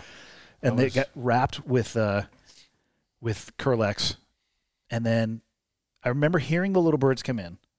There was a lot of shit going on. I remember hearing the little birds come in. And at some point, a Bradley rolls up, which a Bradley makes a very distinct Bradley noise. Yeah, man. And when they do, you don't want them all the time, but when they do roll up, you're like, yeah, sweet. Yeah, the neighborhood will go back inside. Yes. So it rolls up, they drop the back, and there was an Army medic. I have no idea the type of training this guy had, but he was gonna give me a 14 gauge. Yeah. So we get in the back. It's me and Dave, and my main complaint at the time was my ankle because the round interacted with my sciatic nerve, and it felt like.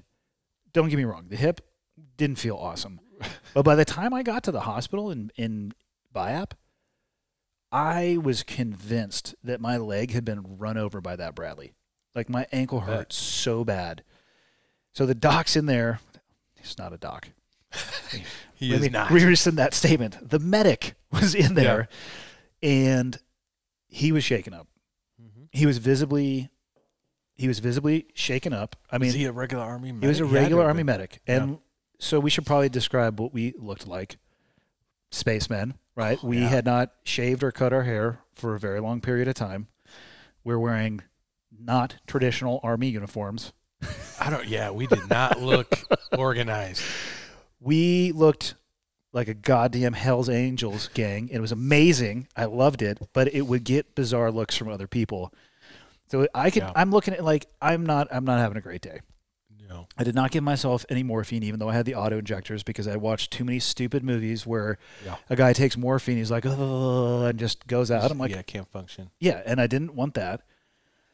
So he's sitting there looking at me. He's like, all right, I'm going to give you an IV. I was like, what size is that needle? Yeah. Because they give us IV training, and I prefer an 18 gauge because I'm a pussy. And an 18 gauge is an acceptable diameter of a needle. A 14 gauge looks like this as it's coming to your arm and then feels like somebody's trying to drive a railroad spike. So he's like, yeah, I got a 14 gauge. And I mean, like, you can hit my veins. Yeah. And they probably were popping even more that night anyway. Yeah. And all you got to do is clamp it anyway. I'm like, okay. Yeah. Nails it. Clean stick with a 14 gauge, which still feels like you got shot again. Yeah. Because like I said, the diameter of that needle is 5 times that of a 9mm round. Yeah. And then he says, oh, I forgot to prep the bag, and he pulls it out. And I was like, you're fucking done. Wait one. I forgot to do the fluids. Yeah. He's like, yeah, I forgot to prep the bag. And I just said, hey, you're not sticking me with that again. Yeah. And I'll just go ahead and get an IV at the hospital. Yeah, that night, man, shook us all up. Yeah, I mean, that was how many people do you think we had there with us? 40 maybe? 35? Gosh, I don't even. I mean, 6 was a large dent. Yeah, you had some regular Army support. I mean, you had, I don't know. I mean, just on target. I mean, there probably couldn't have been more than 35 of us. Mm-hmm. Yeah. Yeah, that was an interesting journey from there. Just that whole process. Well, and that's some of that because the train doesn't stop, right? Oh, you guys, I never even saw the guys. Well, they continued on. Even the guys that were hurt on our side, they get back.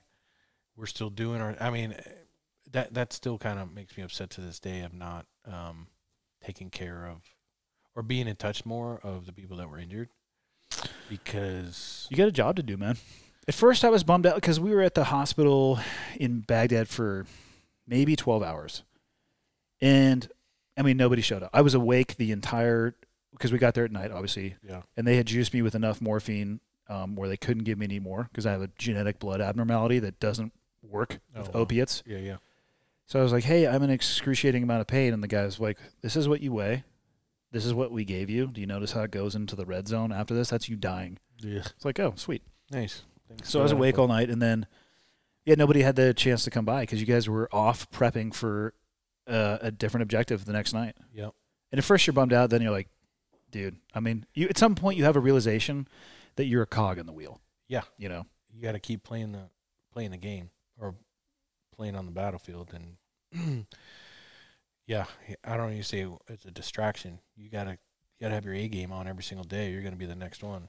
You know, or Yeah. Hey, what lessons do we have to learn? I mean, the hot wash after that was, you know. How did so there's something that I wasn't present for. How did the debrief of that go? Well, we didn't have very many to debrief. I mean, a lot of them were hurt. But Okay, yeah, that's a good point. a lot of it was, oh man, I don't even really remember, like, other than being, well, the gig was up. I just think it was one of those things that the gig was up. We lost the surprise. Oh, for sure. Speed had to come.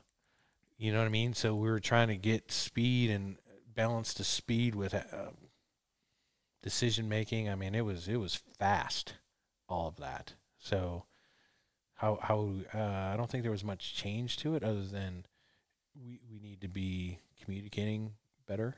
And probably not let that happen again. Well, Probably the number one debrief Well, point. yeah, I mean, Yeah. we don't ever want that to happen. So it's like, well, how do you stop that from happening? Because we didn't know on the front what actually happened. And from what I could hear from where I was, we in the front did not know that you guys had made entry on the back. Right. Which is where one of the large, casualty producing incidents occurred. Yeah. So self-correcting. Yeah. Sure. It's more, that's probably one where you can look at and be like, okay, let's write down the mistakes that were made and we're not going to make those anymore. And I think it was, yeah, for sure. Before you even make entry, but we can talk about tactics all night. But yeah, we definitely want to change that because, our mates, you guys, we're no longer in the fight. We need every single. I was having some sweet Jello though. Unlimited And red I Jello. was still a young guy too on the team, so I'm not like, you were a young guy too, right? Mm-hmm. Yeah. So for me, I'm like, I was in my mid-20s. man, what did I get? I'm a young guy, man. I getting my tail chewed out too. Yeah, no, I was definitely relatively junior at the squadron. I think I was 28. No, I was 27 when that happened. Yeah, and I was still fresh team guy. But 52. I need a slight difference in age, but Yeah, 54. I think I wound up making it. yeah, I was curious to talk to you about that night because my overall knowledge of everything that happened is actually super low. Well, and even mine, even going through it now, I'm sure there was more people involved and more things happening other than, I mean, we're trained to know our piece of the pie, right? Yeah. So I was trying to take care of our piece, and then all these decisions start coming up, helping people, patching up the wounded, getting them out, and next thing you know, it's gone. Yeah. Everybody's going back, and then we're like, okay, what just happened? Well, half of them aren't even here to talk to you yet. The leaders aren't here either. You know what I mean? Like, yeah. And then, oh, by the way, we have another target to go after in another hour and a half. Yeah, the next cycle of darkness at the latest. Right. Yeah, interesting night for sure. And then, so you guys obviously continue on. When did you retire? Because you did a few more years, but you got out not an incredible amount of time after that. No, 2008 official retirement. Okay, so about 3 years later. Yeah. In the Army, they do, well, probably the same in the Navy, give you about a year to start retirement. So if you say, hey, I want to get out, you put in your retirement packet, say, hey, I want to be kind of pulled out of the stack here, and I'm going to officially start my process of retiring. I am not aware of that process existing in the Navy. There is, you have to go through what do they call it, the TAPS program? Probably. Terminal Assistant, something like that. But that's 2 weeks. I think you have to drop the paper within the year to let command and people know to start moving leadership around, saying, hey, this guy's no longer going to be whatever. He's decided to retire. For some reason, I feel like it's rank dependent on how much time you have to give them. Like an E4 getting out, they're not. You just get out. Yeah, they're not going to require that. But I think once you achieve a certain leadership station, they're probably going to. Like when I got out as an officer, I got med boarded out. So that process itself took about a year. Yeah, it's crazy. Yeah. But they knew that. Yeah. Which is, yeah. Why'd you decide to get out? My daughter. Yeah. How old was she at the time? She was 8 or 9. Yeah, she started to cry on the last deployment. Like As you left? as I left. Yeah. I'm like, I think she's starting to get this cycle deployment thing. Then yeah, just 20 years. I'm like, okay. I came there senior. I didn't have to do any other schools when I got there. It was all You already had it under your belt. all that stuff with the jump in, and so I was a senior guy. I was contributing to the team, and I mean the war was obviously not ending, right? And I'm like, well, I can either As we sit here in 2020. right. Isn't Yeah. that crazy? There's people actually coming in service in wartime, or that came in service in the wartime, Yeah. and they're retiring in the same wartime. There are That is insane. my buddy Trevor was just on Joe's podcast, and he made the comment that there are fathers now serving with their sons. Yeah, absolutely. Well, Rodriguez, well, he was not serving with them. I don't think he was serving with them, but I just highlighted Rod on one of our products, and yeah, I mean, multi-generational. Yeah. They're showing up, and it's like, oh my gosh, man. Can you imagine serving with one of your children? I would not want to do that. First, I wouldn't actually, to be honest with you, I would not want any of my kids to join the military, and none have expressed the desire to do so. Having said that, if they came to me and said, hey, Dad, I want to join the military, I would have to pay them the same service that my parents did, because my mom was an Army brat. My dad came from Navy, had a horrendous experience in Vietnam, and I showed up when I was 17 with a Navy recruiter and a waiver. Had an interesting conversation.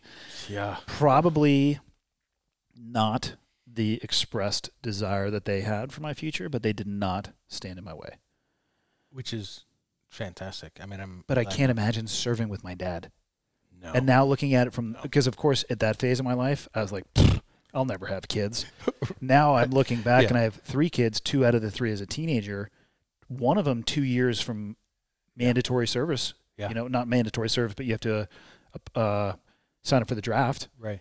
And I can't imagine. I don't know. I would be so consumed, I think, with worry. Yeah, I wouldn't want to do it. Yeah. Not at all. But yeah, so my daughter, she's now in college, and yeah, she's amazing. So she's my oldest, and I have two younger ones. And watching younger kids grow up, you know, I think I told you just on the ride over, seeing my 2 youngest grow up now and actually being home and being a dad, home. Not saying, you know, obviously we all have a job to do, and it's awesome. That helps me. It helps me a lot, for sure. And then having a nice relationship with my oldest is amazing. She's helping with the company, and she kind of came up with the idea. So, I mean, if you look on our website, you'll see the story of her and I going through the attic and finding old uniforms, and her and I talking about these uniforms. And I think she was 15 at the time. And then she says, hey, Dad, you need to do something with these uniforms. Had she asked you much about your military service prior to that? She knew that her friend's dad works with me. Like Interesting. in school, Okay. like, hey, so-and-so's dad, do you know my friend's dad? I'm like, yeah.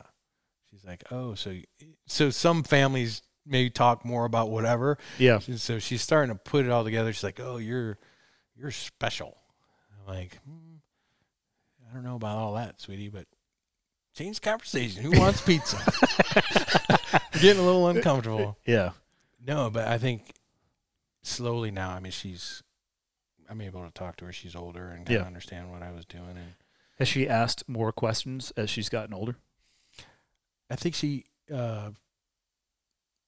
more curious. But now that we're doing what we're doing here now, a lot of the conversations just come up naturally. Yeah. Which I think is super cool for me, healing wise, to talk about it with her.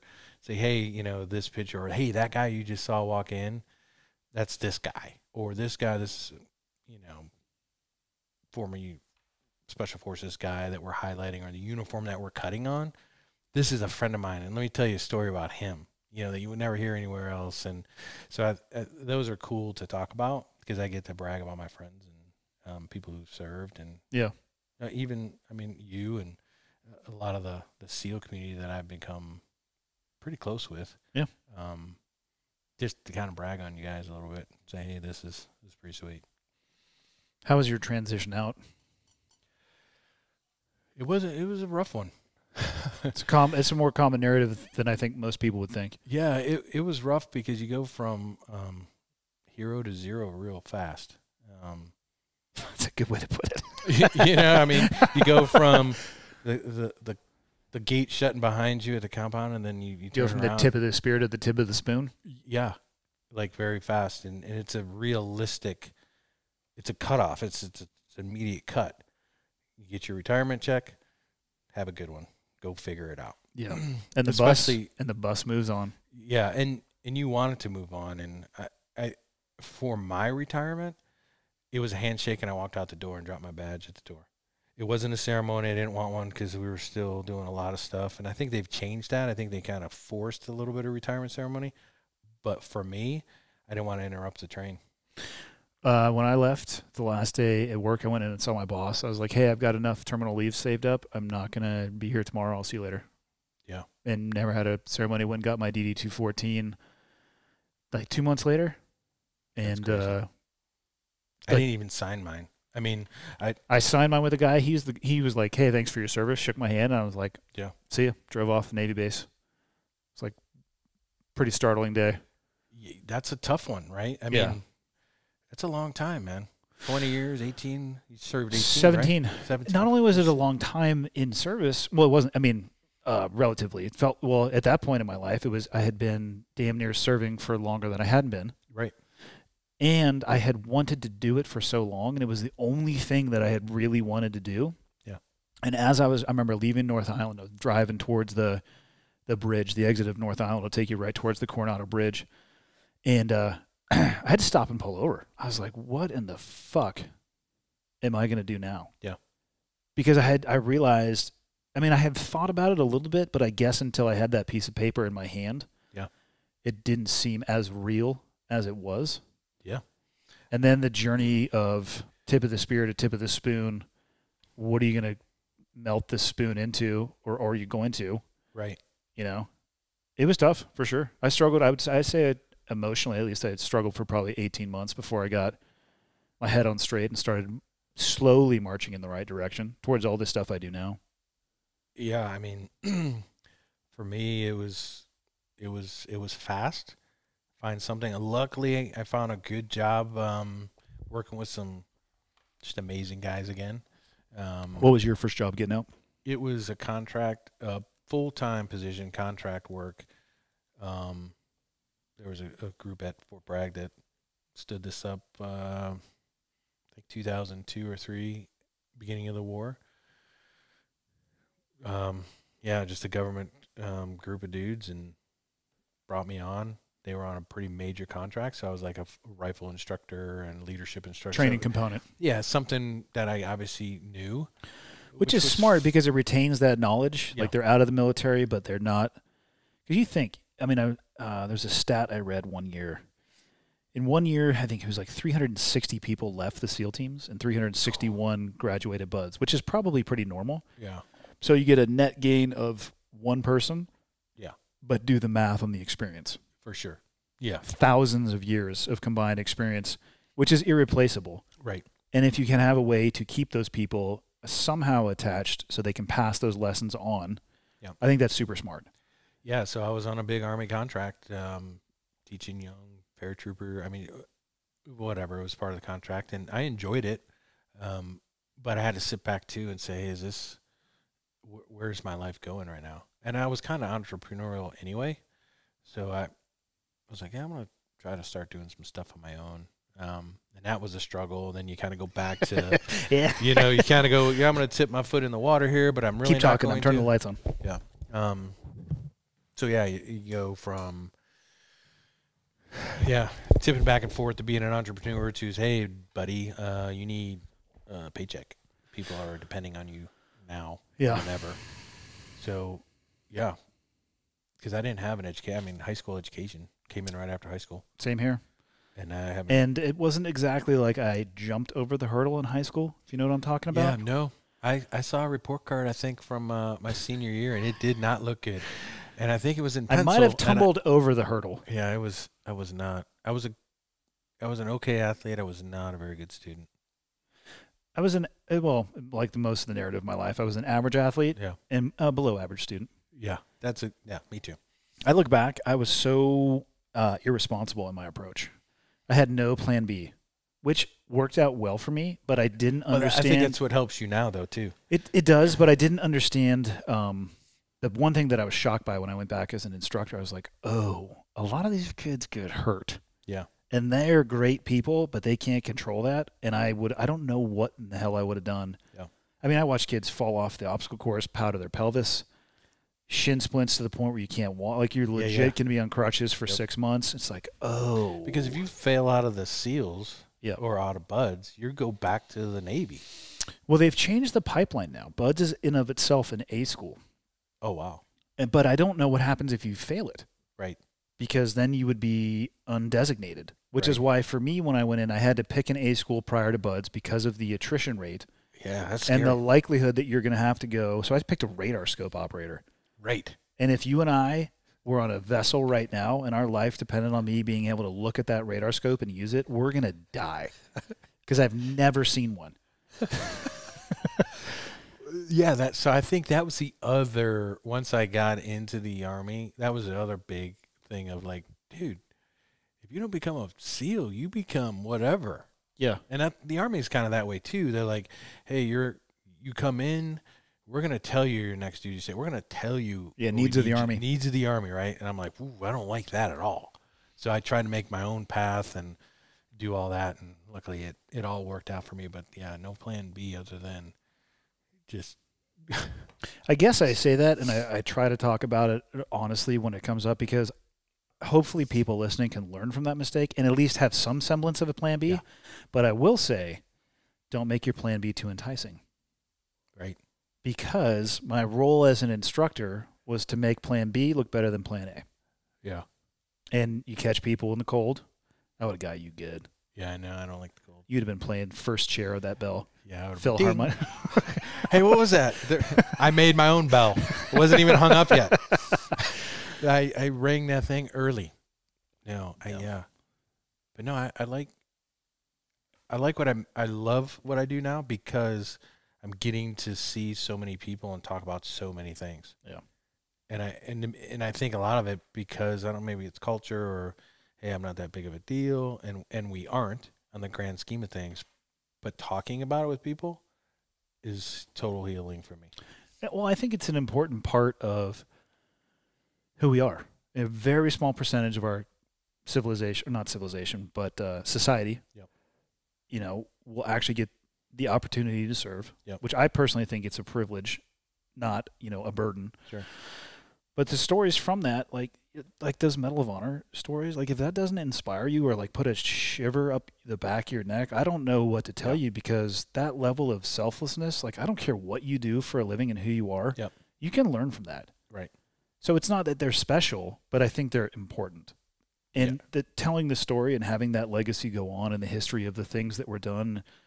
I mean, this country has no idea the cost of 20 plus years of sustained combat. We're in such uncharted water. Nobody knows what the hell is going on. Yeah, it's a mess, man. And you kind of wish it would have been over when, you and I were in and solved the problems and saved the day, but do you think it's solvable?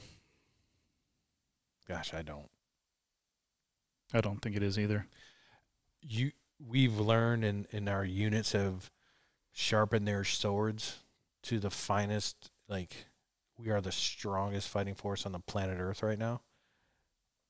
Yeah, the level of ability of our teams is incredible. Yeah, it's just absolutely incredible. Technology, everything, it's off the charts. So we would win on any given day at anywhere in the world. Doesn't matter. I just don't think A they're kinetic going out. engagement with another human being, I totally agree with you. Like there's no, like if you get us on a chessboard, we're going to be able to sweep the pieces off. But I don't know how to sweep pieces off and also at the same time destroy an ideology. Yeah, and keep them off. Yeah. Keep them off the chessboard. You know, and I think I heard somebody on TV just talk about like being there forever is not an option. Yeah. I mean, that's scary to talk about, but when we talk about it also, there's people that come in wartime, serve their whole career in wartime, go into war. You can take my path or whatever, somebody's quick path to the Rangers, and that unit's in combat. So if you spend your whole career doing these rotations, and then let's talk to those guys when they start transitioning out. They're going to be a hot mess. Yeah. I mean, you made a comment earlier that I found to be interesting. You said, you know, you were talking to your daughter and it helped you heal. Yeah. What do you think your time in service did to you as a person? I mean, what kind of, do you think it changed you? What kind of mark do you think it left on you? Gosh, I mean, the men around me turned me into the guy I am today, right? Because that's all, you have your teammates. Yeah. Constant teammates, constant role models. You go to work every single day knowing you're going to be pushed to the edge. You know you're not going to get away with not working hard. You always want to, I always wanted to do better, even when you guys came down, to make sure no one got hurt. I would have much rather taken a bullet to the chest there and died on the battlefield than out here. Yeah. For you, for somebody else. Like, I would have, I remember thinking about it, I would have had no problem doing that. Right? None. I didn't fear it. I feared letting somebody down. Yeah, more than injury to yourself, Yeah. for sure. Yeah, like, My biggest fear was for sure, and I think still is to this day, is not being there when I'm needed. yeah, for sure. So now that I'm out, I'm taking that same approach to being there for my daughters, my kids, my wife, like focusing on that. Because at the end of the day, that can get shut out so fast. But those are the ones that keep me alive. And I don't think they realize that. I mean, they might after this, but yeah, it's insane. And then Eagles and Angels doing what I'm doing, talking to veterans, talking to people who I would have never talked to before, talking about them, talking about their processes and how they're working things out. And I think you and I talked about what is success. Success to me is having a good family, having good friends around me. The ability It's to do the not- things that you love or want to do. Yeah, it's not about the money. It's not about, I know some rich people who are fucking miserable. for sure. I mean, absolutely. But I think for us, man, again, I didn't know you came in right after high school too, right? Mm-hmm.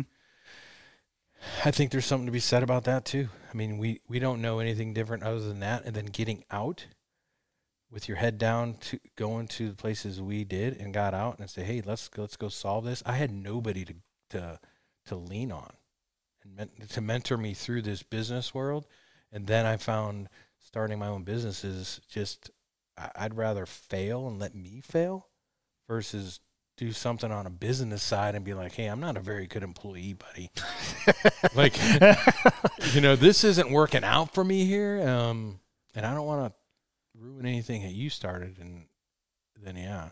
So this year I dove all in this, or 2019. Do you think in interfacing with those other soldiers and the people that you highlight with their uniforms, did you realize in yourself that your service might have left more of a mark on you than you thought? Some residual damage? Yeah. I mean, emotional. I mean, I get emotional over these uniforms. I get like those emotions really never surfaced on active duty. Yeah. Not like that. You know what I mean? Much more black and white? Yeah. It's like this, and it's not considered being weak, but at the same time, it just wasn't there. You just didn't do it. But now, I mean, meeting these people, talking about their story, and having my daughter there talking about, like, it's like coming full circle, and it's almost exciting because it's working. Like leap of faith is working. This idea is working, to where I'm actually sharing stories. I'm talking to people, and so I think a lot of it. This company's leaving more of a mark on me, I think, than the military ever will. As crazy as that sounds. I think no, it doesn't sound crazy to me. I think my suspicion would be is that company and what you're doing and slowly being able to interface and work through this stuff is going to help you find who you are more than what you did in the military, because you're expected to be what they want you to be. Yeah. I mean, let's be honest, the commands that we came from, they don't really care who you are. They care that you're able to meet the standard and perform under stress on what needs to be done. Yeah. So you shelf a lot of yourself. And I think in doing that with those experiences, right, you put a lot of pressure and it can bend things inside of you. Yeah. You know, I mean, I definitely, I think when I first got out of the military, I'd have been like, yeah, whatever. I'm exactly the same person. And I think in a lot of ways I am. Right. I think I am the same person, but I cannot say that I am identical to the person that, well, I mean, I was also 17, so I was a complete fucking idiot, but actually that probably hasn't changed. So, but you know what I mean? Like it things bend.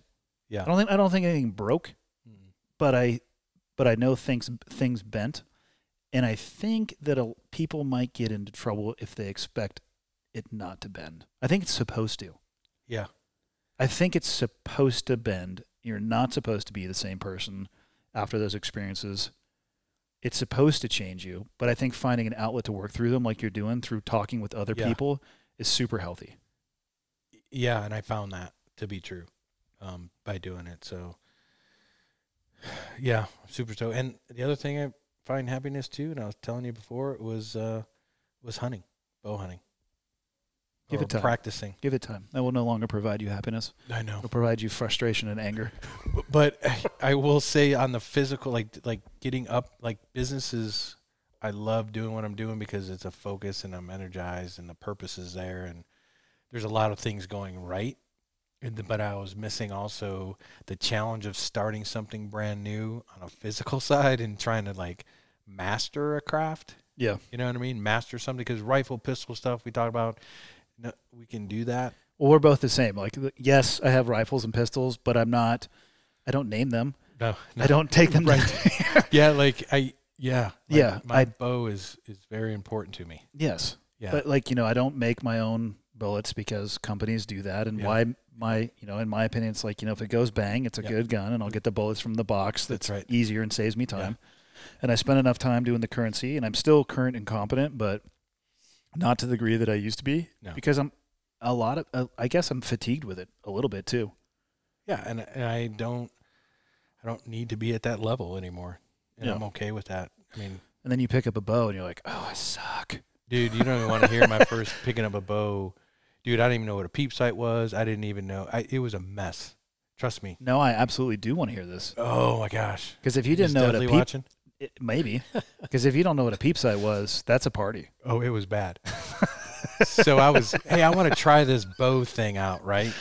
Okay, well, here's some guy gave me a bow and a target and whatever. And I remember texting you too. I'm like, what is this? But so you got a bow and a target and 0 instructions. Strong. Nothing. Yeah. Right. Oh, you'll figure it out. And I'm like, all right. I wasn't even knocking it in the right spot. It was above the loop, right? Because I didn't want to go in the center because obviously that doesn't go in there, right? It's got to be resting on some. So it's above the loop. I pull it with my fingers. Because I didn't even have a release. What is a release? Come on, man. This is Robin Hood. Did you do 1 above, 3 below? I don't know what. See, now you're talking the whole recurve. I've only seen it in pictures. I've never shot a recurve, but it seems like it's 1 above, 3 below. I'm launching this thing like this. I'm not looking through anything, right? There is a sight on it, right? And I'm like, hey, I'm going to treat this like pistol. I'm going to come 7 yards, and we'll get at least close, right? I'm like, toom. And then one's like way off. I'm like, what is going on? And I take this picture. I'm kind of proud of this. And it's like, oh, man, how far were you? Oh, 7 yards. It's like, ooh, were you looking through the peep sight? I'm like, what? What release are you using? All these questions start. I'm like, what are you talking about? Is this me texting back to you? No, this is another guy. I'm like, what are you talking about? They're like, oh my God, you were shooting that with not even looking? And I'm like, no. Instinctually shooting a bow with 3 fingers. Compound bow. I like it. It was not good. So what was your effective range, you think? Like 2 or 3 yards? I was so dangerous. One went through the wood and we went through the fence. It was a mess. I'm like, luckily I live kind of on a pond and you can shoot and just never see the arrow again. And those are expensive, I find out. Yeah. Yeah. You're hucking $20 bills downrange. But then I knew you were into it, so I started watching your stuff. Then Dudley did his school of knock right at the time where I'm frustrated going, what is going on? And then I got gifted this beautiful bow, and then I found Cam Haynes through that, his instruction or what he was doing. Yep. I'm like, okay, the bow rack. I'm taking this bow to the bow rack. Somebody's going to miraculously give me good gear, and I'm going to know what I'm doing. And then I did the school of knock, and then I practiced for a year. And then I went hunting and shot my first doe or my deer this year. I feel like your group's probably tightened up after you understood the knock point and so good. It's so good now, but not at. I'm good at 30 and in. Like you guys are, yeah. Hey, I would prefer 10 and in. Like, don't get me wrong. I'm not a fan of launching bombs. Yeah. But I will not launch a bomb if that's all I have. Well, yeah, I love it. I mean, but I know my confidence. My thing was somebody teach me the fundamentals of bow hunting, and that's what Dudley did to nth degree. The amount of information that he puts out to just improve archery is unbelievable. It's insane. Yeah. What? How was your experience drawing back on an animal for the first time with your bow? My heart was through the roof. But because we were talking about this, so you were in a tree stand, yep. So you're open, yep. And for people who haven't hunted, there's I actually don't have that much hunting experience. So there's blinds, which yep. are in, which is like portable camouflage, yep. I yep. guess. And then there's the tree stand where you're at least exposed to the elements. And like in a blind, you could reach into a backpack and you can do a bunch of stuff below the window, and the animals are not going to see it. In a tree stand, you're separated by air, and if they're looking up there and you move, they're gone. Yep. So one thing.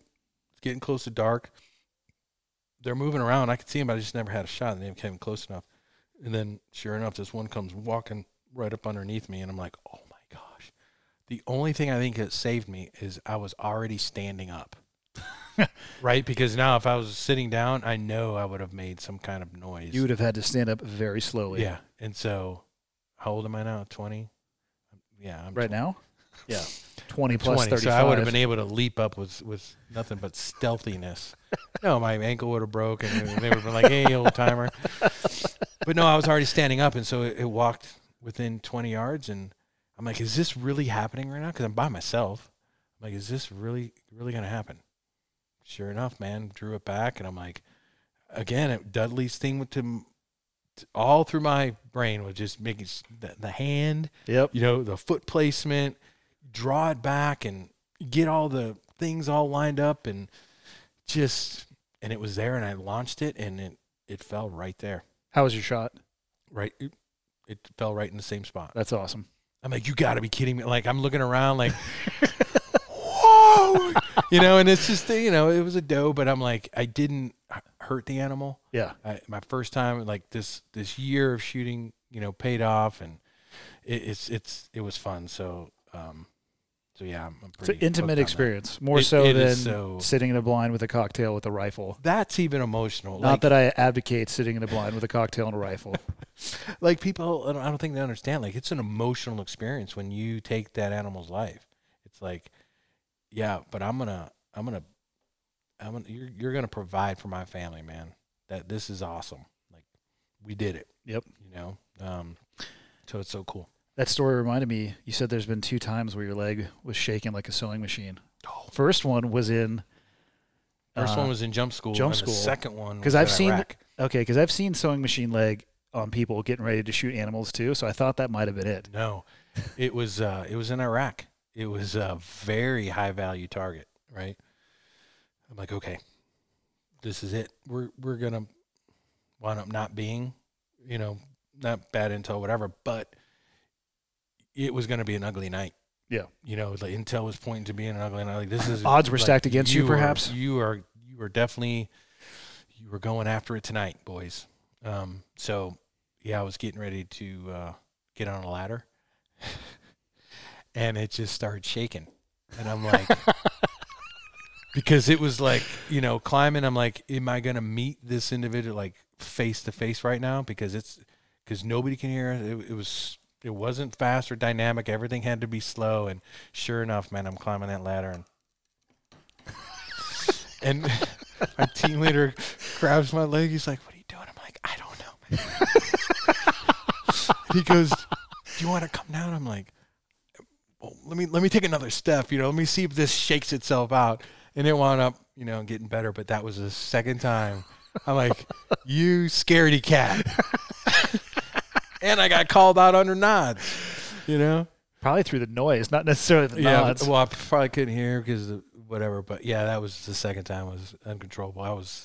That's awesome. I was very nervous of making a mistake. Was said individual there? No.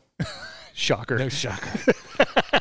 No, he wasn't. All that shaking for nothing. But it was still dynamic, but it was not that. But, yeah, that was that. And that's where that was my leg shaking story. I think I've definitely had those experiences. You know, I just did a podcast with Cam and his trophy room. I don't know if I could keep my shit together if some of those animals walked out.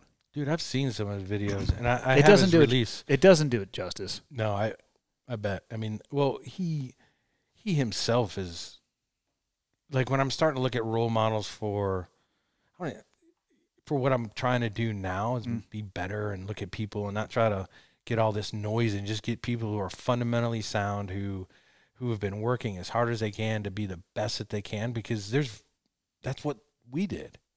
Every single day we worked so hard to be the very best at what we did because it was expected. To get that same mindset on the outside, let's just say for hunting, that takes a different individual, and you want to be around people like that, you know, or even through the videos and saying, "Hey, man, this guy is intense. I'm going to learn from him." Or the fact that you knew him or knew Dudley, I'm like, is this good stuff? I mean, tell me the route I need to take, because I'm going to listen. Kind of like when you said you're a new guy all the time. Yeah, I totally took on the new guy approach to bow hunting, and I love it. that's the way you got to do it, man. Yeah. Where can people find you and support what you have going on? So we got Instagram, so it's Eagles and Angels LTD on Instagram, and then website www.eaglesandangelsltd.com. And yeah, it's typically where I'm at. We have Facebook and Twitter, but you can just Google those, and I think we'll pop up somewhere. Cool. I appreciate you taking the time to come out here, man. It's good to reconnect. Yeah, you too. Are you going to donate another uniform? Yes, I have to get it from a different house, though, so it might be a slight delay on getting that to you. I just wanted to make sure people knew that. Yeah, because they're going to say, "Is an Andy Stump coming in?" They already had it in chance. They missed it. Too bad.